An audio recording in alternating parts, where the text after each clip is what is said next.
चातक चातक के गहन 2 letters పట్టుకో. ग గానా గన్. गाना गन మళ్ళీ చదవాలి. చాతక్ కే गन గన్. కొంచెం జూమ్ పెంచు.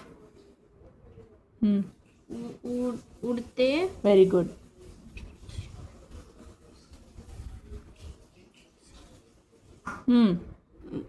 मोर మో ఎందుకు అవుతుంది? అదే లెటరు. ओ ఇదేం లెటర్ ఫస్ట్?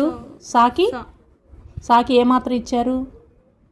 ओ సాకి ఓకి మాత్ర सोन సోన్. మళ్ళీ కలపాలి, రెండింటిని కలపాలి. ఉడితే సోన్. उड़ते सोन మర్చిపోకుండా ఉంటాం అనమాట. ఉడితే సోన్. बल बल बल का నో. లాకి ఏ మాత్ర ఇచ్చారు? ఏమవుద్ది? बलक లాని సాగది. బల బలాక్ बलाक బలాక్. बलाक आदि నో. आदि ఇలా దాకి పైన కరివిచ్చారంటే రావలకాలి అక్కడ. అంటే అర్ద్ అర్ద్ సారీ ఆర్ద్. రెండో ఆగాది, రెండో ఆగాబట్టి ఆర్ద్.